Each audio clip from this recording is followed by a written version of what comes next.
Hi friends, మీకు ఈ video నచ్చినట్లయితే లైక్ చేయండి, సబ్స్క్రైబ్ చేయండి.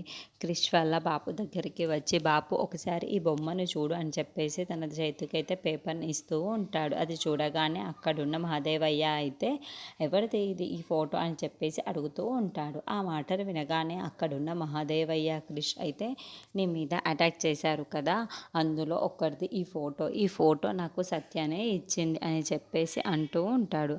ఆ మాటలు వినగానే అక్కడున్న వాళ్ళ అన్నయ్య అయితే వాళ్ళ బాపు ఒక్కసారిగా షాక్ అయిపోతూ ఉంటారు.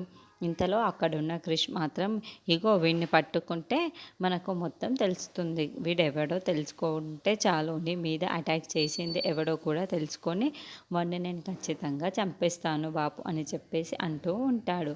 ఆ మాటలు వినగానే అక్కడున్న మహాదేవయ్య అయితే అలాగే వాళ్ళ అన్నయ్య అయితే ఒక్కసారిగా షాక్ అయిపోతూ ఉంటారు.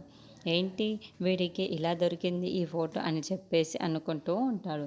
ఇంతలో అక్కడున్న క్రిష్ అయితే ఆ ఫోటో ఆ ఫోటో ఇచ్చింది ఎవరో కాదు సత్యనే అని చెప్పేసి ఈ ఫోటోని చూపించింది కూడా ఇచ్చింది కూడా సత్యనే. వీడిని పట్టుకొని ఎలాగైనా సరే నిజం కక్కించి వాడిని చంపేస్తాను బాపు, నీ మీద అటాక్ చేయించిన వాడిని నేను ఊరికే వదలను బాపు అని చెప్పేసి అంటూ ఉంటాడు. ఇంతలో అక్కడున్న సత్య అయితే ఈ ఫోటోని ఇచ్చింది నేనే, ఇగో పోలీసులు కూడా ఇచ్చాను, ఆ పోలీసులు అతన్ని పట్టుకొని వచ్చి వాడెవడో కానీ నిజాన్ని బయట పెట్టేస్తూ ఉంటారు అని, ఇప్పుడే మామయ్య మీ మీద అటాక్ చేసింది ఎవరో కూడా తెలిసిపోతుంది మామయ్య అని చెప్పేసి అంటూ ఉంటుంది.